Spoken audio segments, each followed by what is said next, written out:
So what's up mga brad, update din natin yung nag-order nito, Mr. Joseph ng Iligan City. So ayan na po ang DIY ampli cabinet mo sir. Ayan, bali tatlong power amp po ang ilalagay dyan. At dito, ang processor. Ang nakakaganda po dito mga brad, kung makikita ninyo yung kinakabitan ng twist lock, hindi po butas lahat. So ayan, bali kalahati lang po ang inuukit para sa twist lock. So ayan, kung makikita ninyo, hindi po butas lahat. Bali kalahati lang po ang inuukitan natin. So ayan, ito po ang setup nyo. So ayan, kung bubutasin po natin lahat, makikita po dito ang metal sa twist lock. Kaya kalahati lang po ang inuukit natin. So sayo Mr. Customer ng Iligan, Mr. Joseph. So ayan na po. Ito, sinadya po namin kulay puti pong sa loob dahil kulay sky blue po ang ipipintura natin sa loob. Yan po ang gusto ni Mr. Customer. Sino gustong sumayaw?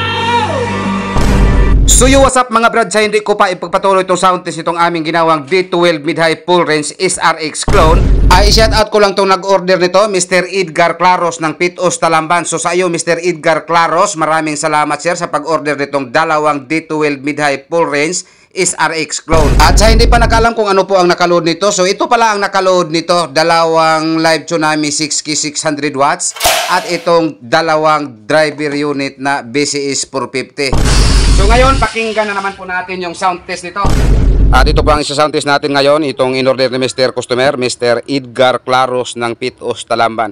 So ito po ang in-order niya dito sa atin, isang GX7 na Kevlar UV at dalawang D12 mid-high full range SRX clone.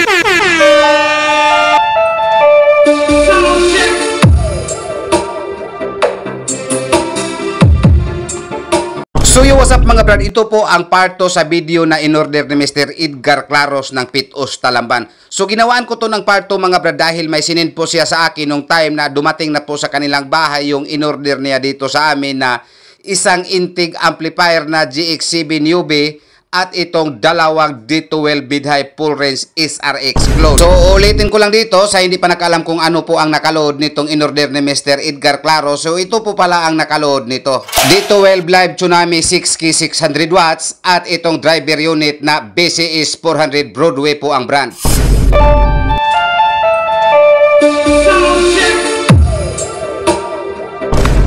Actually, tapos ko na po ito na sound test dito sa amin, pero may pinadala po siya sa amin na video, so pakinggan po natin ang kaniyang ipinadala sa amin na video.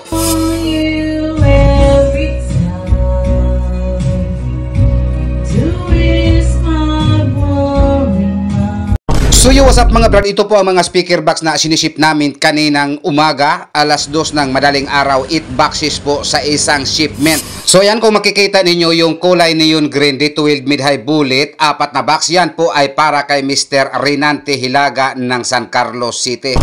At yung kulay royal blue naman, 2x2 setup D12 to D18, yan po ay para kay Mr. Vince Clemerson ng San Carlos City pa rin. At ito po ang time na nagpadala na po si Mr. Renante Hilaga ng picture dito sa akin na nagpapatunay na natanggap na po niya ang aming ipinadala na 4 na D12 mid-high bullet, X-horn po ang design. At ilang minuto po ang nakalipas, nag-send na naman po ng video si Mr. Ben Clemerson na nagpatunay na natanggap na po niya ang kaniyang in-order na 2x2 setup D12 to D18. So sa inyong dalawa, Mr. Renante Hilaga at Mr. Ben Clemerson ng San Carlos City, big shout out po sa inyo at maraming salamat po sa inyong pagtiwala po dito sa amin.